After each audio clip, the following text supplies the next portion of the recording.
don't quite understand is it's great to have water in the river, but they've stolen that, but also the floodplains are an integral part of the river system. Now, to use some of the expressions from the Barkindji Nation, they really are the lungs. The veins are the rivers, and these are the lungs. These go out on Talano, about 20,000 acres of land on this grey country. Now, what it is, it's floodplains. The waters have for generations come out, flown across these floodplains. You've got billions of yabbies down here. They can live underground for about 7 years, but after 7 years they may well have gone. That is, we may well have destroyed another part of the ecosystem. You can see behind us some of the trees. See how stressed they are? These aren't river red gums, these are actually box trees, but you can see how stressed they are. They need water under this environment, and that's where we've really got to say that irrigation practices in Australia have to change massively in the years to come, because if we want an ecosystem to survive in Australia, then we can't take up vast amounts of water up the top of the catchment and let this all perish. This is all part of your future, ladies and gentlemen. This is all part of the ecosystem of the Murray-Darling Basin, and it shouldn't be forgotten. Billions of yabbies dig themselves in, wait for the floods to come, and effectively dig themselves out. Now, obviously, we haven't had any floods in the recent times, but hopefully some of these monsoons will turn into huge expanses of water coming down the catchment. But unfortunately, we've got a situation where corporates in cotton have huge dams further up the catchment. The ability to stop the Darling surviving into the future, and that's a catastrophe. The federal government has done nothing to change the policies, and what we've got is a situation when hopefully the rains do come in the north, we could have a situation where this country still never gets the floods it's needed. It's part of our ecosystem, it's part of our property, it's destroyed our part of the lower Darling, and it's destroying our businesses. It is a way in which nature worked with humans. The Barkindji knew it, we know it, science knows it, but clearly big cotton, big corporates and the federal government want to turn a blind eye to science in our nation. And that, unfortunately, ladies and gentlemen, could well have led to one of the cataclysmic events that we're facing at the moment. Because with this land, vast amounts go underground and it evaporates in the following years. And that gives moisture in the air, storms for us, and clouds and rain on the eastern seaboard. Thank you for your time, ladies and gentlemen.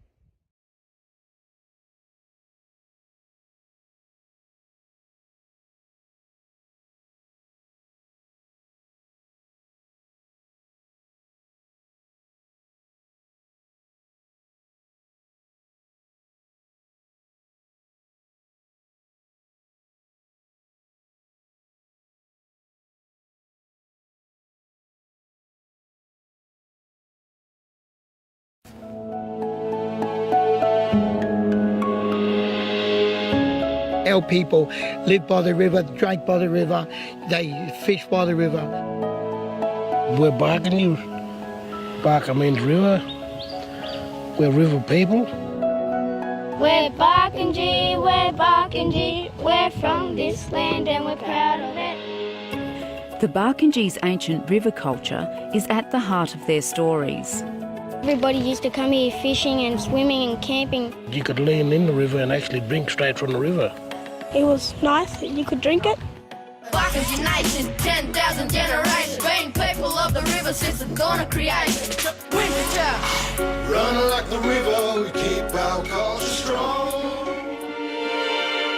For tens of thousands of years, the Barka flowed past Wilcannia downriver to the inland lakes of Menindee.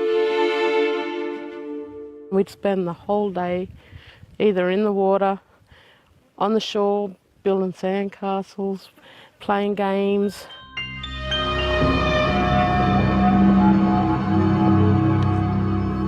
But the good old days are gone.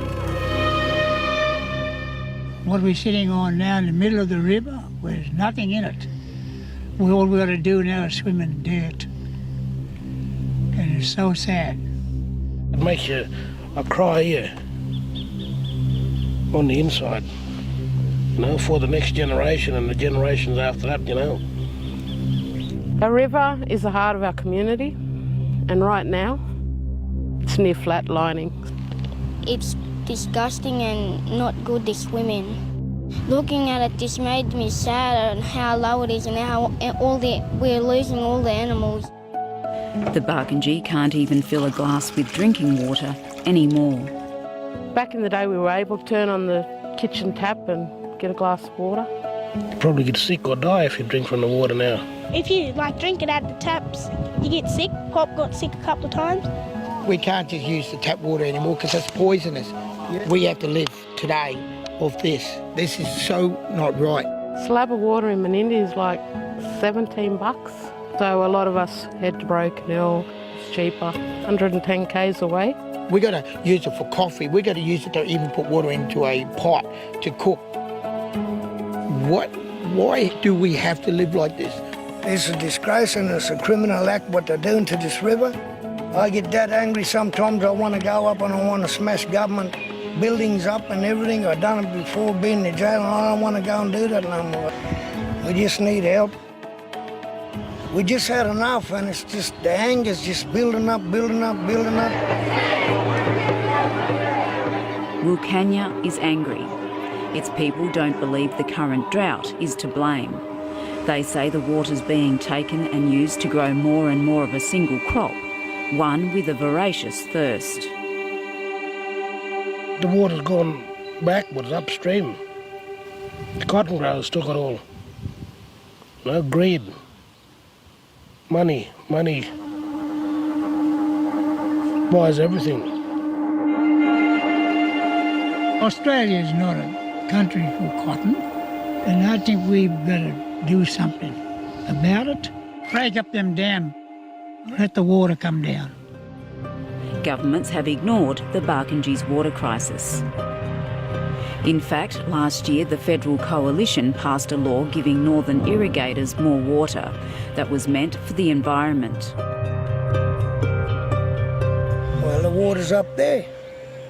It's upriver there, feeding everyone up the river. And what we got to feed them? We can't feed our kids. The crisis extends to all the animals the Barkindji rely on. That water's that toxic. You can't even eat the yabbies or fish out of it, let alone drink it. So you will get poisoned. Kangaroos came down and drank it one day and then they just died. That's what's down there. Can you see them there? So that blue-green algae right through them. So we get poisoned too with them. The Barkindji call it genocide. All of that has been taken. It hasn't been lost. It is plain genocide in a different fashion, right? You know, people think, you know, back in the history, the shooting, everything was, genocide was killing our people. I mean, what's this? It's a knife. It's just stabbing us all the time. We are dying because of their actions. We are dying because of their decisions. We dance and stuff, and now we just don't do that anymore because of the river's gone. And we you sing songs about it, but we can't sing songs about what's not here. So we need the country to get behind us and help us. We need help. We need help bad. People dying out here. And it's not fair.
You got it? Oh my God. Willie. Willie, come here. Holy shit, Mom. That is fucking crazy.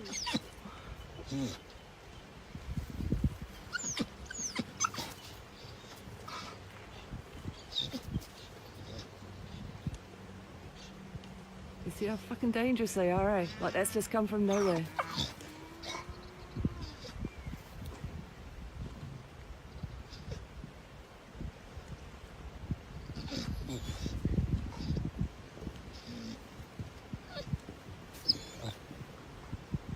I hope our foot valve's up high enough.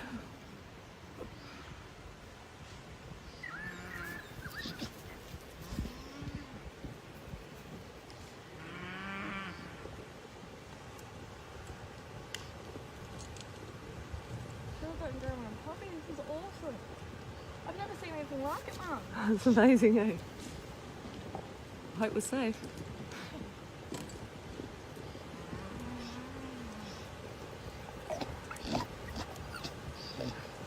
You don't want to swim in this water, Lani, trust me.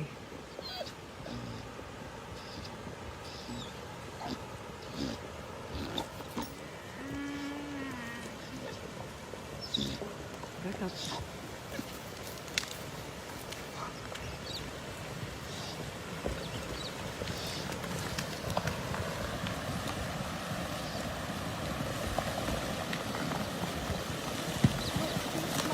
Hey?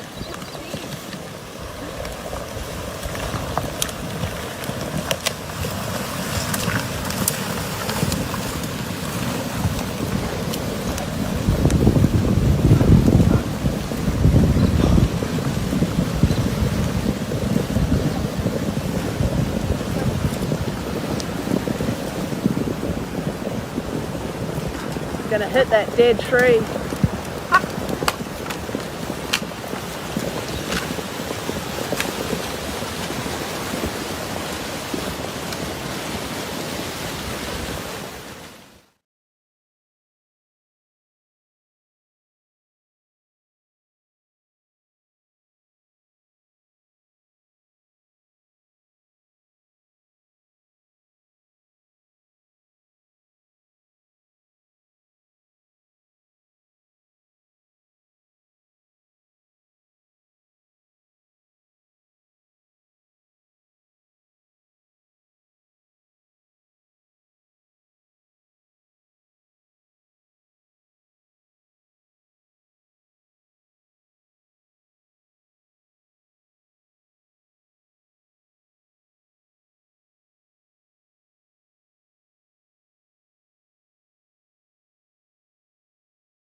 Well, we've seen what Magna Carta said, and we've also seen how it was made and how it came to be made permanent in the early years of the boy king Henry III. How may we sum up its achievement? And what an extraordinary document it is, as we've seen. A longish document of some 63 clauses, rather shorter in the later reissues, but still quite a long document. Many of those clauses rather obscure. We have to remember that it offered a solution to people's problems at the time.